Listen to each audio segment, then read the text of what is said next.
Hello बच्चों, कैसे हैं आप सब? बढ़िया हैं सब। तो तैयार हैं आज की क्लास के लिए जीके जीएस की अपनी? ठीक है, तो जैसे कि आप सभी बच्चों को मालूम है कि अपनी सीरीज़ जो है वो जीके जीएस की चल रही है। ठीक है, और साइड वाइज जो है वो मैथ्स रीजनिंग की क्लासेस भी आ रही हैं टाइम टू टाइम। ठीक है, तो चलिए आज की क्लास जो है अपनी स्टार्ट करते हैं क्वेश्चन के साथ। किसी भाई को कोई डाउट वगैरह रहता है कोई क्वेश्चन में तो आप कमेंट बॉक्स में बता सकते हैं। ठीक है, हिंदी वाले जो भाई हैं उनके लिए हिंदी में टाइप किए हुए हैं और इंग्लिश वाले भाइयों के लिए इंग्लिश में। तो बढ़ते हैं आज के अपने पहले क्वेश्चन की ओर। तो पहला क्वेश्चन क्या कहा गया है? Chemical compound formula, chemical compound formula of ethanol. ठीक है, एथेनॉल का केमिकल कंपाउंड फार्मूला जो है वो क्या होता है? चार ऑप्शन जो है वो हमारे पास दिए हुए हैं। चलिए, तो उम्मीद है कि चारों का चार का जो है हमें मालूम होना चाहिए। तो सबसे पहले बात करते हैं हम ऑप्शन नंबर ए की, CaCO3। तो ये किसका जो है वो होता है? ठीक है, CaC3 किसका होता है फार्मूला? ये होता है लाइमस्टोन का। लाइमस्टोन क्या होता है मेरे भाइयों? चूना पत्थर। ठीक है, चूना चूना पत्थर जो होता है वो होता है लाइमस्टोन। ठीक है, फिर बात करते हैं ऑप्शन नंबर बी की, CH3COOH। ठीक है, जो कि होता है एसिटिक एसिड का। साथ साथ में सभी दोस्त जो हैं वो लिखते जाइएगा। नोट्स अगर बना रहे हैं तो बहुत ही अच्छी बात है, अगर नहीं बना रहे हैं तो स्क्रीनशॉट ले लीजिए, जैसे भी आपको कंफर्टेबल लगता है। ठीक है, तो ऑप्शन नंबर सी जो है इसमें हमारा बिल्कुल सही आंसर बैठेगा, जो कि एथेनॉल का फॉर्मूला होता है। ठीक है, और इसी के सिवा बात करते हैं हम अपने ऑप्शन नंबर डी की, CHCl3। ठीक है, जो कि किसका होता है? क्लोरोफॉर्म का। किसका होता है भाइयों? क्लोरोफॉर्म। तो ऑप्शन नंबर सी जो है इसमें हमारा बिल्कुल सही आंसर रहेगा। बढ़ते हैं अपने नेक्स्ट क्वेश्चन की तरफ। नेक्स्ट क्वेश्चन क्या कहता है? विच of the following article constitution of India deals with states executive. States executive के साथ कौन सा जो है वो आर्टिकल डील करता है? ठीक है, स्टेट के रिलेटेड जो भी काम होते हैं स्टेट की कार्यपालिका में, ठीक है, उनमें कौन कौन से आर्टिकल्स जो हैं वो यूज़ होते हैं या डील करते हैं उनके साथ। तो आर्टिकल नंबर 153 से लेके आर्टिकल नंबर 167 तक जो है ये आर्टिकल उसमें यूज़ होते हैं। ठीक है, आर्टिकल नंबर 153 क्या कहता है कि हर एक स्टेट में गवर्नर होना चाहिए जो कि प्रेसिडेंट के द्वारा इलेक्ट किया गया हो। आर्टिकल नंबर 154 क्या कहेगा कि गवर्नर का ऑफिस होना चाहिए। क्लियर है यहाँ तक? ठीक है, तो यहाँ से याद रखिए कि 153 से 167 तक होते हैं और ये सभी स्टेट्स के ही होते हैं। ठीक है, इसमें गवर्नर होगा, ठीक है, काउंसिल ऑफ मिनिस्टर्स आएंगे, इसके स्टेट्स के चीफ मिनिस्टर आएगा, वही सब होगा। और किसी क्लास में जो आपको ये भी आगे एक्सप्लेन कर दूंगा। तो बढ़ते हैं हम अपने आज के नेक्स्ट क्वेश्चन की ओर। तो नेक्स्ट क्वेश्चन क्या कहता है क्लास का? विच वाटरवे मोस्ट इंपॉर्टेंट रहेगा भाई। ठीक है, मोस्ट इंपॉर्टेंट क्वेश्चन रहेगा, याद रखिए। इसमें दो जो नाम बनते हैं वो इंपॉर्टेंट, एक बनता है स्वीज कैनल और एक बनता है पनामा। ठीक है, तो बात करते हैं हम इनमें से कौन सा जो वाटरवे है अटलांटिक ओशियन और पैसिफिक ओशियन को जोड़ता है। इनमें से कौन सा जो है अटलांटिक और पैसिफिक इन दोनों को जोड़ता है। ठीक है, तो अटलांटिक और पैसिफिक को कौन सा जोड़ेगा? ये जोड़ेगा पनामा शहर। ठीक है, सॉरी शहर नहीं, पनामा नहर। ठीक है, ये एक मैन मेड है, याद रखिएगा। पनामा जो है ये मैन मेड है। ठीक है, इसकी अगर लेंथ की बात कर ली जाए तो 82 किलोमीटर जो है इसकी लेंथ है। ठीक है, पनामा की कितनी है? 82 किलोमीटर। और अगर कई बार पनामा के ऊपर ऐसा क्वेश्चन आ जाता है कि कौन कौन सी कंट्रीज़ या कौन से एरियाज़ को, तो एरियाज़ की या कंट्रीज़ की बात की, नॉर्थ और साउथ अमेरिका को ये सेपरेट करता है। किस किस को करता है? नॉर्थ और साउथ अमेरिका को। साथ साथ में सभी दोस्त रिपीट करते जाइए, नॉर्थ और साउथ अमेरिका को सेपरेट करता है, मैन मेड है। ठीक है, 82 किलोमीटर इसकी लेंथ है। और अगर बात की जाए ओशियंस की तो अटलांटिक ओशियन और पैसिफिक ओशियन जो है इन दोनों को अलग जो है वो करता है। इसके सिवा हम बात करते हैं स्वीज़ कैनल की। ठीक है, तो स्वीज़ कैनल की बात की जाए मेरे भाइयों, ये अगर बात की जाए सेपरेट किस किस को करता है, ये करेगा सेपरेट अफ्रीका एंड एशिया को। किस किस को करेगा? अफ्रीका और एशिया को सेपरेट करेगा। ठीक है, और अगर बात कर ली जाए कौन सी कंट्री में है, तो इजिप्ट जो है, जिसे पिरामिड जहाँ पे बहुत से पाए जाते हैं, वहाँ में ये है। क्लियर है जहाँ तक? किसी अगर क्वेश्चन में कोई डाउट रह जाए तो आप बेझिझक कमेंट बॉक्स में बता दीजिएगा। नेक्स्ट बात करते हैं हम नरेगा की। ठीक है, Mahatma Gandhi national rural employment guarantee scheme जो थी इंडिया के द्वारा जो है वो की गई थी, जिसे हम नॉर्मली नरेगा के नाम से, MG नरेगा या फिर नरेगा के नाम से जानते हैं। ठीक है, वो स्कीम जो है वो किसके द्वारा या किसके अंडर जो है वो फ्लैगशिप में आई थी। ठीक है, सभी आंसर्स पढ़ेंगे, ऑप्शंस पढ़ेंगे साथ साथ में। क्या सोशल जस्टिस और एम्पावरमेंट की मिनिस्ट्री थी, हेल्थ और फैमिली वेलफेयर की थी, या फिर हाउसिंग एंड अर्बन अफेयर्स की, या फिर रूरल की? देखिए, अगर आपको ऐसे कुछ क्वेश्चंस होते हैं जो आपको नहीं मालूम होते, ठीक है, उनको किस तरह से टैकल करना होता है कि अगर बात यहाँ पे हो रही होती हेल्थ की या हॉस्पिटल्स की, जब ऐसा कुछ, तो हम हेल्थ एंड फैमिली वेलफेयर की तरफ जा सकते थे। बात हो रही होती शहरों की तो हम अर्बन अफेयर के साथ जा सकते थे, ठीक है। बात हो रही होती न्याय की या जस्टिस की, ऐसी कुछ, तो हम सोशल जस्टिस के साथ जा सकते थे। यहाँ पे उन्होंने लिखा हुआ, मेंशन किया हुआ है कि रूरल एम्प्लॉयमेंट गारंटी स्कीम, ठीक है, रूरल ग्रामीण क्षेत्र वालों को दी जा रही है, तो रूरल डेवलपमेंट भी यहाँ पे है, तो हम इस तरह से इन क्वेश्चंस को टैकल कर सकते हैं, जिन्हें हम तुक्का मारना कहते हैं, इस तरह से अगर क्वेश्चन नहीं आता, ठीक है। तो ऑप्शन नंबर डी जो है हमारा यहाँ पे बिल्कुल सही रहेगा। इस स्कीम के अंडर क्या था कि 100 डेज़ का जो है वो हमें काम मिलेगा, ठीक है, 100 डेज़ का हमें काम मिलेगा। ये स्कीम जो है वो एक्ट में कब आई थी? 2005 में। कब आई थी? 2005 में आई थी। इस स्कीम के अंडर क्या कहा गया था कि अप्लाई करने के 15 डेज़ के अंडर या विद इन 15 डेज़ आपको काम मिल जाएगा। अगर आपको काम नहीं मिलता तो आपको कंपनसेशन जो है वो मिलेगा, ठीक है। चलिए नेक्स्ट क्वेश्चन की तरफ चलते हैं। Budget document classified total expenditure. Budget document जो होते हैं वो टोटल एक्सपेंडिचर को जो है वो किस में क्लासिफाई करते हैं, ठीक है, वो हम नॉर्मली क्लासिफाई करते हैं प्लान और अनप्लैंड एक्सपेंडिचर में। ऑप्शन नंबर डी हमारा यहाँ पे बिल्कुल सही रहेगा। प्लान और अनप्लैंड होगा या नॉन प्लान, कुछ भी आप कह सकते हैं, ठीक है। चलिए नेक्स्ट क्वेश्चन देखते हैं। अगला क्वेश्चन क्या कहता है? Dancing legend. ये स्टैटिक्स जीके का क्वेश्चन है, इंपॉर्टेंट में कीजिए इसको साइन। जो क्वेश्चंस में मैं स्टार मार्क करता हूँ, इंपॉर्टेंट करता हूँ, उनको आप जो है वो याद कीजिए अच्छे से करके, ठीक है। ऐसा नहीं है कि बाकी इंपॉर्टेंट नहीं है, बाकी भी हैं, बट कुछ क्वेश्चन ऐसे होते हैं जिनके ज़्यादा चांसेस रहते हैं। तो यहाँ पे बात की गई है यंगेस्ट की, ठीक है, पद्म भूषण मिला था जिनको 1992 में, डांसिंग लेजेंड, ठीक है, डांस की कैटेगरी में। तो ये मैं आपको लास्ट टू लास्ट क्लास में भी आई थिंक करवा चुका हूँ। सोनल मानसिंह कौन है? सोनल मानसिंह, जो कि किससे कौन से डांस फॉर्म से हैं? भारतनाट्यम। भारतनाट्यम आप सभी को मैंने बताया था भाई कौन सी स्टेट का जो है वो क्लासिकल डांस है। जल्दी से सभी बच्चे जो है कमेंट बॉक्स में आंसर आने दीजिए। क्लासिकल डांस कौन सी स्टेट का है? भारतनाट्यम, ठीक है। और टोटल हमारे क्लासिकल डांस कितने हैं, कितने कितने बच्चों को वो याद हैं? जल्दी से आंसर आने दीजिए।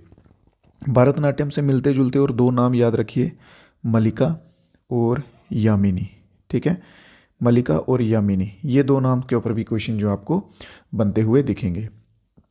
तो चलते हैं अपने नेक्स्ट क्वेश्चन की ओर। अगला क्वेश्चन क्या कहता है? अगला क्वेश्चन कह रहा है भाई भारत में, भारत की बात की जा रही है, भारत में अक्टूबर और नवंबर के महीने में apparent movement of sun toward the south. अक्टूबर नवंबर में क्या होता है? सूर्य जो है वो साउथ की तरफ, दक्षिण की तरफ जो है वो मूव करता हुआ हमें दिखता है, जिस वजह से नॉर्दर्न प्लेन जो है वो कमज़ोर होते हैं। उसके पीछे का रीज़न क्या है? वो है मानसून ट्रो, ठीक है, मानसून ट्रो, जिसे मानसून गर्त भी कहते हैं हिंदी में।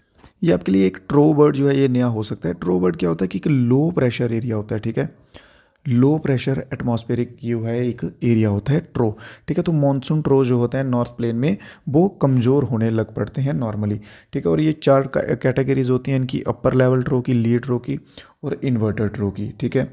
इनमें क्या क्या होता है, बात करें अगर हम सबसे पहले अपर लो की, तो इसमें जो है वो प्रेशर जो है ना लो एटमॉस्फेरिक प्रेशर रहता है उस रीजन में, ठीक है, उस रीजन में लो एटमॉस्फेरिक प्रेशर जो है वो रहता है।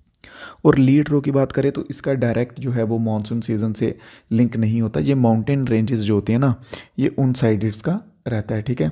और जो बात करते हैं इन्वर्टेड की, ठीक है, तो इसमें भी लो प्रेशर रहता है बट वर्टिकली होता है एटमॉस्फेयर के, ठीक है, एटमॉस्फेयर के वर्टिकली प्रेशर रहता है।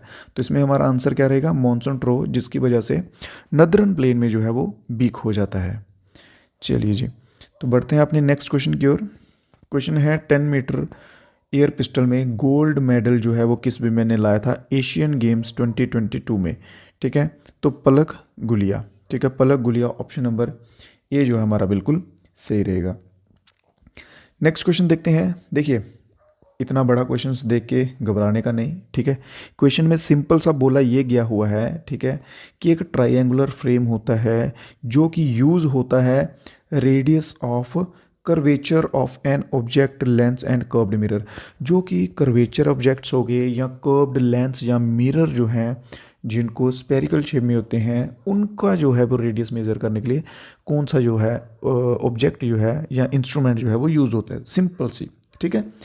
नहीं आपको मालूम है, मैंने आपको पीछे भी अभी एक क्वेश्चन में बताया रूरल नरेगा वाले में कैसे दिखाना है। इन्होंने पूछा है which are in spherical in shape, spherical है, ठीक है। अगर आप बाकियों का नहीं मालूम आपको, मान लीजिए ये एक वर्ड मिलता है ना स्पेरिकल से, स्पेरोमीटर, मिलता जुलता है कि नहीं मिलता, बताओ, खुद बताओ, मिल रहा है ना।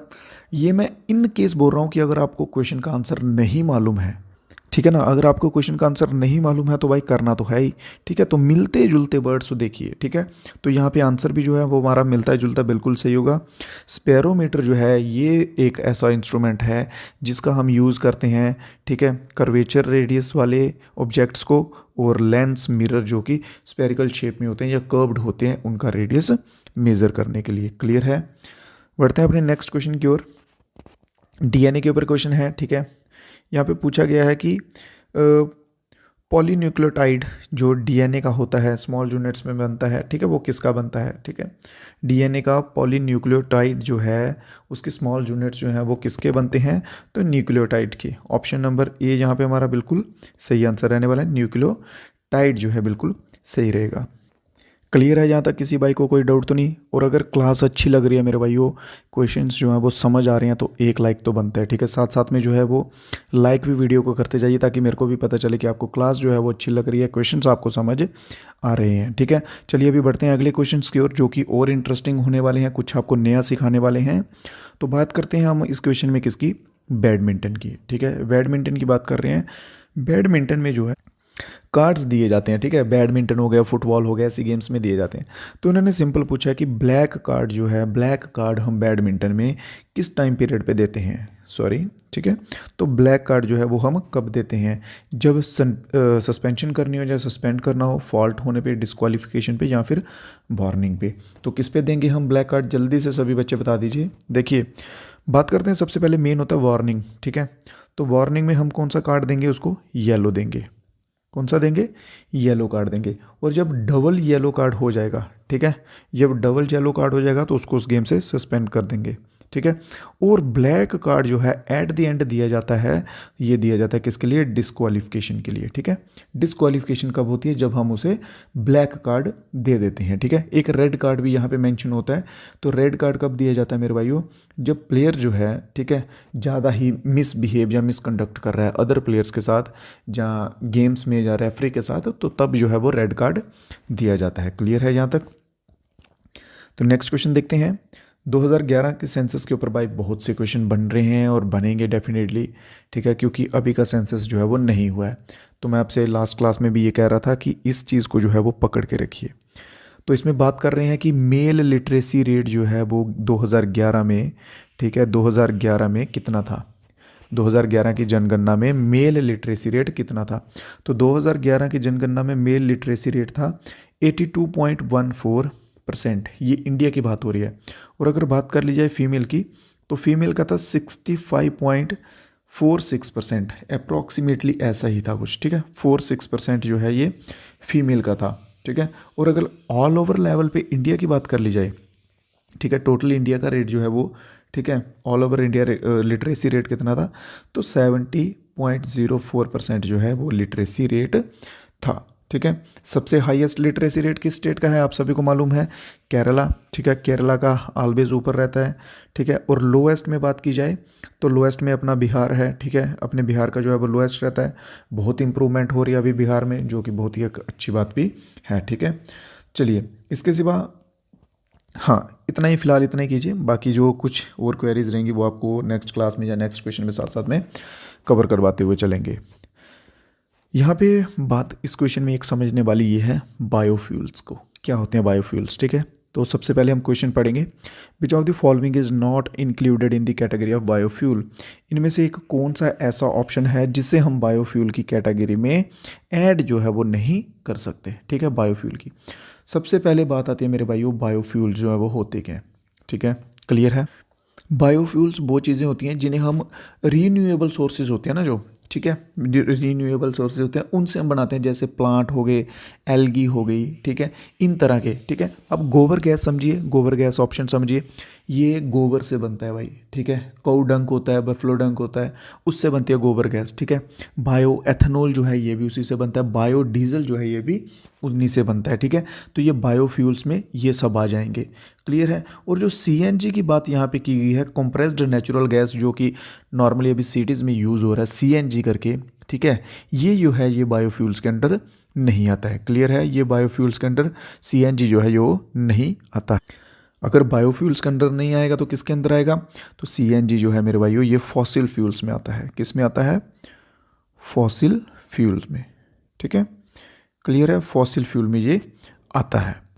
चलिए बढ़ते हैं अपने नेक्स्ट क्वेश्चन की ओर। In which of the following year was Pandit Jasraj conferred with Padma Vibhushan. तो पंडित जसराज जो हैं वो सन 2000 में हुए थे और ये हरियाणा से बिलोंग करते थे। कहाँ से बिलोंग करते थे, अपने हरियाणा से बिलोंग करते थे। नेक्स्ट क्वेश्चन की ओर चलते हैं। दिवाली फेस्टिवल्स, हाँ दिवाली की बात की गई है यहाँ पे। दिवाली जो है अकॉर्डिंग टू हिंदू कैलेंडर, यहाँ पे बात की गई है according to Hindu calendar. Hindu calendar कौन सा होता है, जिसमें देसी महीने होते हैं। देसी महीनों के नाम होते हैं ना, चैत्र हो गया, बैसाख हो गया, ठीक है, कार्तिक हो गया, मगधा हो गया, फाल्गुन हो गया, ये देसी महीनों के नाम होते हैं। डोंट वरी, मैं आपको एक चीज़ बताता हूँ, व्हाट्सएप ग्रुप का लिंक नीचे दिया रहेगा। ठीक है, व्हाट्सएप ग्रुप का लिंक नीचे दे देता हूँ।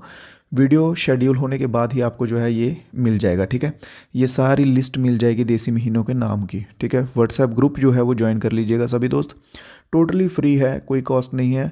बस उसका आपको एक फ़ायदा होगा कि आपको अपडेट जो है वो टाइम टू टाइम मिलते रहेंगे एग्ज़ाम्स के रिलेटेड। ठीक है, और कोई क्लास आपकी मिस नहीं होगी, और साथ में बीच बीच में आपको पीडीएफ भी जो है वो फ्री मिलती रहेंगी। ठीक है, तो सभी दोस्त व्हाट्सएप का ग्रुप ज्वाइन कर लीजिएगा, वहाँ पर आपको ये लिस्ट जो है आपको दे दूँगा।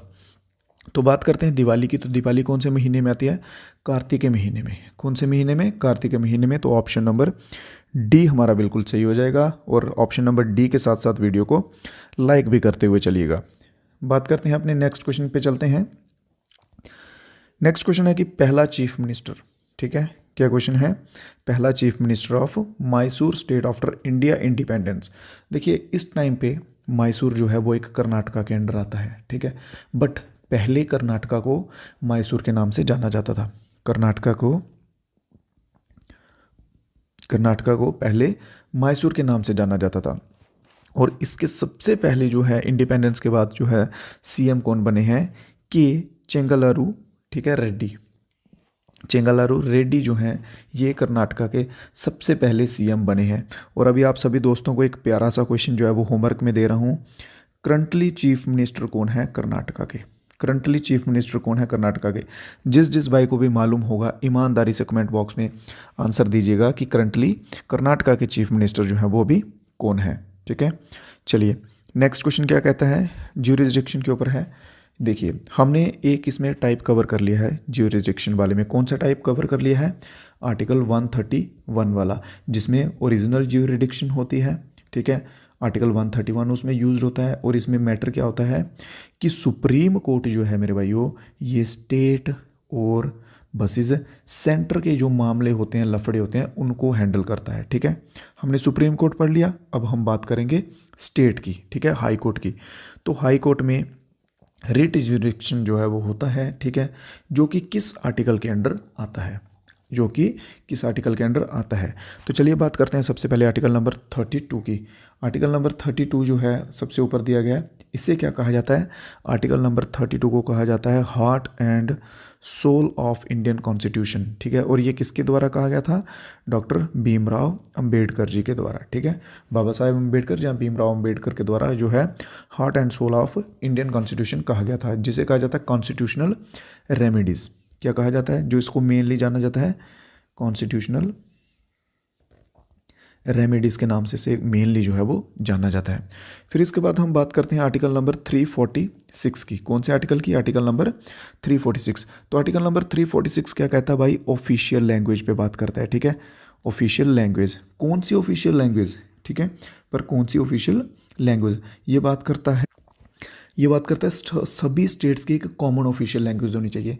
जैसे अगर आपको इंडिया में, अपने भारत में हिंदी आती है तो आप किसी भी राज्य में चले जाएंगे तो आपको वहाँ कोई ना कोई हिंदी बोलने वाला जो है वो ज़रूर दिखेगा, चाहे वो पढ़ा लिखा हो, नहीं पढ़ा लिखा हो, चाहे उस स्टेट का लिटरेसी रेट बिल्कुल डाउन हो, बिल्कुल हाई हो, डजेंट मैटर। हिंदी जो है कॉमन लैंग्वेज बन गई हुई है, ठीक है। साउथ में चले जाइए, नॉर्थ में, ईस्ट में, वेस्ट में हिंदी जो है वो ऑलमोस्ट बोली जाएगी। तो यही कहता है आर्टिकल नंबर 346। और आर्टिकल नंबर 21 क्या कहता है? Protection of life and personal liberty, ठीक है। ये क्या कहता है? Protection of life and personal liberty. और इसी के साथ आर्टिकल नंबर 21A आता है, जो कि हमें क्या देता है? Right to education. Right to education का अधिकार जो है वो हमें आर्टिकल नंबर 21A देता है। और बचता है हमारा लास्ट में ऑप्शन नंबर सी, जो कि हमारा बिल्कुल सही आंसर है। आर्टिकल नंबर 226 जो है, ठीक है, जिसके अंदर रिट जुरिडिक्शन जो है वो आती है, ठीक है। और रिट्स आप सभी को मालूम है कितनी रिट्स होती हैं भाई? रिट का मालूम है ना, कितनी रिट्स लगती हैं? इसके अंदर जो है हम आर्टिकल 226 के अंदर रिट जो है वो पेश कर सकते हैं हाई कोर्ट में, जिसमें 5 रिट्स होती हैं, ठीक है। 5 रिट्स होती हैं। हैबियस कॉर्पस, दूसरी होती है मैंडेमस, तीसरे नंबर की होती है प्रोहिबिशन, चौथे नंबर की होती है क्योबरेंटो, ठीक है। और 5वें नंबर पे आती है सर्शरी, ठीक है। क्लियर है? ये 5 रिट्स जो हैं वो होती हैं। ये आपको करवा चुका हूँ कवर, फिर कभी जो है वो नेक्स्ट क्लास में भी करवा दूंगा। तो चलते हैं अपने नेक्स्ट क्वेश्चन के ऊपर। Maximum number of unpaired electron जो है वो किस में होते हैं? तो maximum number of unpaired electron होते हैं Fe2+ में, आयरन की फॉर्म में। नेक्स्ट क्वेश्चन देखते हैं, मोस्ट इंपॉर्टेंट क्वेश्चन भाई। क्या कहते हैं इसको? Most important question. Long Walk to Freedom is an autobiography of. Long Walk to Freedom जो है ये किसकी ऑटोबायोग्राफी है? तो Nelson Mandela, option number B, Nelson Mandela की जो है ऑटोबायोग्राफी है लॉन्ग वॉक टू फ्रीडम, ठीक है, जो कि इनके द्वारा लिखी गई है। नेल्सन मंडेला जो है वो कौन थे? ये साउथ अफ्रीका के पहले राष्ट्रपति थे, ब्लैक, ठीक है। फर्स्ट ब्लैक प्रेसिडेंट थे साउथ अफ्रीका के। क्लियर है? बाकी महात्मा गांधी जी, ठीक है, जवाहरलाल नेहरू जी, इन सभी का आपको मालूम है। तो चलते हैं अपने नेक्स्ट क्वेश्चन की ओर। नेक्स्ट क्वेश्चन है, एरावतेश्वरा टेम्पल जो है तमिलनाडु में वो किसके द्वारा बनाया गया था? एरावतेश्वरा टेम्पल तमिलनाडु में किसके द्वारा बनाया गया था? जल्दी से आंसर सभी दोस्ताने दीजिए। राजा चोला जो हैं ये कहाँ के रूलर हैं भाई? ठीक है, राजा चोला जो हैं ये कहाँ के रूलर हैं? ये वहीं के, तमिलनाडु की साइड के, ये साउथ के, ठीक है। सबसे पहले एक और इम्पॉर्टेंट बात आपको बता दूं, ये द्राविडियन आर्किटेक्चर में बनाया हुआ है, ठीक है। कौन से में? द्राविडियन आर्किटेक्चर, द्राविडियन आर्किटेक्चर में बनाया हुआ है, ठीक है। तो महाराणा प्रताप सिंह की बात करें तो ये जयपुर राजस्थान, ठीक है। फिर महाराजा सवाई जय सिंह, ये भी जयपुर राजस्थान। और आंसर हमारा आता है राजा चोला 2, जिनके द्वारा जो है ये बनाया गया है तमिलनाडु का टेम्पल, ठीक है। तो ये टेम्पल जो है ये यूनेस्को के अंडर भी आता है, यूनेस्को के अंडर भी आता है। क्लियर है सभी दोस्तों को? किसी क्वेश्चन में अभी तक कोई डाउट रहा हो, कोई प्रॉब्लम आई हो तो आप कमेंट बॉक्स में ज़रूर बता सकते हैं। आज की क्लास के हमारे 20 क्वेश्चंस जो थे वो कवर हो चुके हैं, ठीक है। 15 क्वेश्चन का आपको टारगेट दिया था। जिन बच्चों ने 15+ कर लिए हैं बहुत बढ़िया, जिन बच्चों से नहीं हुए हैं उनके लिए भी बहुत बढ़िया कहना चाहूँगा, क्योंकि डोंट वरी, अभी आप सीख रहे हैं, ठीक है। धीरे धीरे सीखते जाइए, रिवीजन कीजिए क्लासेस को, क्वेश्चंस को बार बार याद कीजिए। डेफिनेटली एग्ज़ाम तक आते आते, एग्ज़ाम के पॉइंट तक आते आते यही क्वेश्चंस जो आपके टिप्स पे होंगे और आप एग्ज़ाम जो है वो क्लियर करते हुए दिखेंगे, ठीक है भाइयों। तो कंटिन्यू बने रहना है, जो सबसे मेन इंपॉर्टेंट बात है, कंटिन्यू क्लासेस में बने रहना है। तो चलिए इजाज़त दीजिए, आज की क्लास में इतने ही क्वेश्चंस थे। जाते जाते सभी बच्चे जो हैं एक बार वीडियो को लाइक कर दीजिएगा अगर क्वेश्चंस अच्छे लगे हों, और हो सके तो अपने दोस्तों के साथ भी शेयर वगैरह कर दीजिएगा। तो मिलेंगे नए क्लास में कुछ नए क्वेश्चंस के साथ। अगर आपका कोई डाउट हो, कोई क्वेरी हो तो आप बता सकते हैं। तो दीजिए इजाज़त। जय हिंद, जय भारत।